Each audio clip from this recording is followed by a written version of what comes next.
to a new video. I know I'm recording 2 videos in one day. Um, right before shopping. I know my hair's a bit of a mess. If you can't tell, it's a little wet right now. But you know, I'm always messing with my hair. It's a bit poofy on the sides when it's a wet. When it's a wet. Yeah, you're probably wondering why I've spent over 20 seconds talking about my hair. Oh. Anyway, the point of this video is you're probably going to read the title as me reviewing The Lightning Thief, the Percy Jackson musical original cast recording. Okay, you know how much of a huge fan I am of Percy Jackson in general. In fact, down there I have all of the books. Except for the newest Riordan Presents book. What was it? It's the 3rd book in the... Oh my god, I cannot remember the name. The Stormrunner series, right? That's what it was, the Stormrunner? It's the 3rd book in the Stormrunner series. Like Shadow Crossing, something like that. And of course, in October, 2 new books come out. The 2nd book in the Tristan Strong series, and the finale, the final book in his Apollo Trials series. The Tomb of... No. I honestly forget the name of it. But anyway, I digress. So this is 19 songs. Now, as you can see, I believe only one of them is doubled up, or is it 2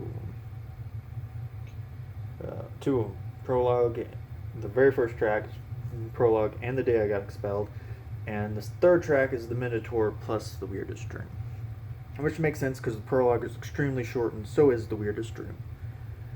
But, so, yeah, and of course you can see the nice little picture. You can see more little pictures right there and there. And as you open up the booklet, you know, it's got some nice stuff in it. It tells you that Sally and others were voiced by Carrie Compere, or sung by Carrie Compere. Percy Jackson was sung by Chris McCarroll. Clarice and others were sung by Sarah Beth... was that Pfeiffer? Chiron and others was voiced by Jonathan Raviv. Luke and others was voiced by James Hayden Rodriguez.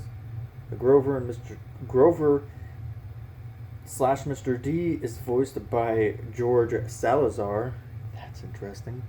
And Annabeth is voiced by Kristen Stokes.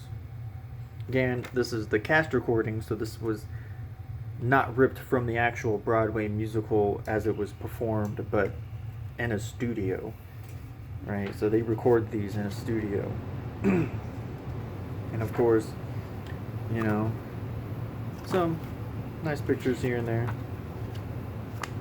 You get some cool shots. I don't know if you can see that.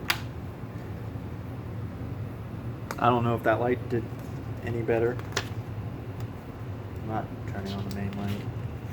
Again, this booklet does come with the lyrics. Here's some more pictures, some more stills. Kristen Stokes, Luke, and Percy and Sally during the song Strong. A long one, you know, of the main cast. Who knows what during the song that was. But overall, obviously me being a Percy Jackson geek, I love this soundtrack and I've been listening to it nonstop. Ever since I bought it, honestly not that long ago. Like, it really hasn't been that long since I've owned this. And I've just been listening to it non-stop. And again, this does have all the lyrics in here. Oh, here's a cool one. Don't know if you can see that. Great detail, but that is the last one before, again, back to the booklet, of course, the cover. Yeah, it's really good. Not for long, though. It's time to put this bad boy in, maybe, if I would not have some Butterfingers real quick. And I learned win. I'm not dumb, I swear. But anyway, like, seriously, I really want them to release this, like, just film it once and release it in DVD format. I will watch this. I will buy it and watch it over and over and over again. Because, dude, I don't have the money to go to New York and watch this play once they bring it back for a season 2, a round 2, I don't know what happens. I don't know what you call it when a play ends and then they bring it back for another rerun. I'm not a huge musical nerd, but this was Percy Jackson, so I had to get it. Anyway, so like I said, I'm going to go through all the songs and give my thoughts. Obviously, I'll give you my top 5 as I'm going through, but the first track is Prologue. You know, Prologue's nothing special. The Day I Got Expelled is a nice song. There's a really funny part in that where, you know, Grover says he protected Percy by, you know, using his head to take the peanut butter jelly sandwich shop, and then Percy goes, "You're such a great friend," and then Grover looks at him and is like, "Dude, I'm your only friend." You know, I like that. Strong is a very beautiful song. I really like that one. The Minataur and the Weirdest Dreams, like, middle of the pack for me. I really like both of them, and of course it's got the classic "You Drool" line in there. There's Another Terrible Day. I'm just going to be straight up front with you right now. Another Terrible Day is my favorite track from this. Out of all 19 tracks, Another Terrible Day is my favorite song. It's a Dionysus song, and it's so amazing, imbued with just that perfect humor you expect from Dionysus, and it's so great. His energy, amazing. Their Sign is it's a small little song between Chiron and Percy, and it's fine. And there's a little part with Luke at the end. Put You in Your Place. That's a great song by Clarice, covering the whole Capture the Flag in the bathroom segment. It's a really fun song, that one. What was next? The Campfire Song. That's also a really great one.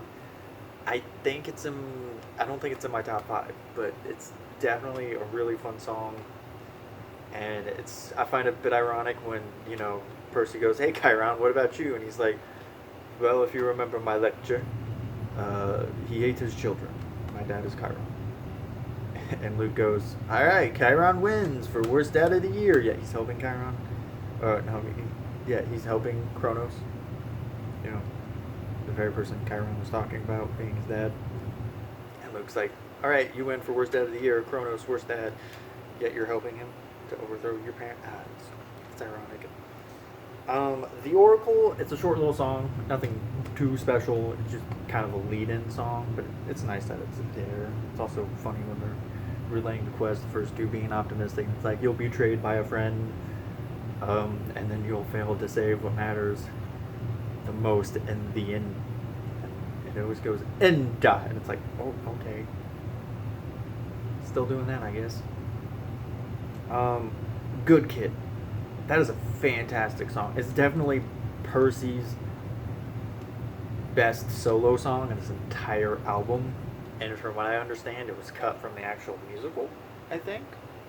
Like, they don't play that song or use that song in the actual, like, runtime of the 2 hours and 5 minutes of the actual musical. But Good Kid is definitely one of my favorite songs in the entire album. It's one of the top 5. I think it's like 3 or 2. It's one of those 2. Killer Quest is a fun song. I like it. It's not in my top 5, but I do really like it. Lost, on the other hand, is one of my favorite songs in this entire album. I think it's number 2 or 3. I love the whole part with the squirrel. I love the whole gag at the beginning with the bus. It's just, and then the end leading into, you know, the Emporium, the Garden Gnome Emporium with Medusa. The whole song is just fantastic. And then you have My Grand Plan, which is an Annabeth solo song. I think it's her only one. At least she gets one. You know, not many people get their own solo song in this thing. I think Percy, Dionysus, and her are really the only ones. But I like My Grand Plan. It's not my top 5, obviously, but I do really enjoy that song as well. My only issue with that song is the very end. You know, there's a part at the very end where the song sounds like it should end, and then it beats back up for her to finish it off with one line. I'm like, I don't like that. If you just ended off at that one point, it'd be perfect. But it's still a really good song regardless. Drive. I love Drive. It's in my top 5. Oh, that song's so catchy and so fun, and I just can't get enough of it. It has the Lotus Hotel gag, Ares gag, just drive. It's amazing. The Weirder Stream Reprise is a short little song, nothing really of note there, just Percy eavesdropping on Kronos and Luke. The Tree on the Hill is a really emotional song, and I do really like it. I think it probably ranked 6 on my ranking list, because I did do a ranking, but maybe I'll leave that in the description below. But it's on my phone, and I'm recording from my phone, so I don't have access to it, but I think it was 6. It's a really good song. I like it. I like it more than this next one, which is D.O.A, Dead on Arrival Records. And there's nothing wrong with D.O.A. It's really fun. It's a really upbeat, catchy song, and I like it. I just like a lot of the other songs more, if you know what I mean. Son of Poseidon is another Percy solo song with a little inkling of Ares, because it's covering the Ares fight. And it also creates a little plot hole, because in The Tree on the Hill, Percy goes, but I thought I was the only kid of the big 3. But now you're telling me about Talia, daughter of Zeus? And he's like, well, yeah, you are now the only kid of the big 3. But that's in track 13. And then Son of Poseidon is track 17. And they make it seem like in track 17, that's when Percy finally gets his sign and is claimed by his dad, even though in the books he's technically claimed by his dad at the very end of the battle, or capturing the flag. It's a big mess. But either way, I just thought that was funny, that in The Tree on the Hill, they know that, he's a son of the big 3. He's a son of Poseidon. I thought he was the only one, but technically now he is still kind of, because Talia's dead. But in Son of Poseidon, 2 tracks later, they make it seem like he's just now being claimed as Poseidon. But yeah, they made it seem like he knew 2 songs or 1 song ago. It's weird. Anyway, it's a minor complaint. Son of Poseidon is such a great song. But The Last Day of Summer, oh my god. It starts off fun and chill, and then it gets to the Luke part. And Luke's sign gives me chills. It's so great. I love The Last Day of Summer. It's in my top 5. And Bring on the Monsters. It's a fun, catchy song. It's nice. It's a great song.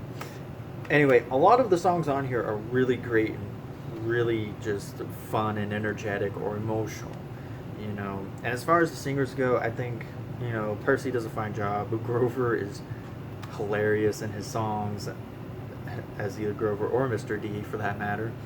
Annabeth and Percy are both fine. I feel like they have their shaky moments, but other than that, they're both really great. Chiron, he doesn't have very many parts, and neither does Sally, but they both knock it out of the park when they're there. But Luke, on the other hand, Luke is the best singer out of all of them. He really is the best singer. Dude's never falters. All of his lines pitch perfect, honestly. Gives me chills a lot of the time, especially in that Last Day of the Summer bit, when he starts doing a little bit of the good kid lyrics in his spiel to Percy. It gives me chills every time. Anyway, that is The Lightning Thief, Percy Jackson the musical. And honestly, if you enjoy this, or if you enjoy Percy Jackson in any way, shape, or form, you will like this. You really will. It's an amazing album, and I would highly recommend it to any Percy Jackson fan. It's that great. It's that amazing. Anyway, I've rambled on long enough, and I've got less than a minute to wrap this up because I'm running out of time. So I hope you have a great day. Remember, you can be the best you can possibly be. If you like the video, give a like, comment if you love me, super special, awesome. Subscribe if you haven't. That'd really me out. Ta-ta.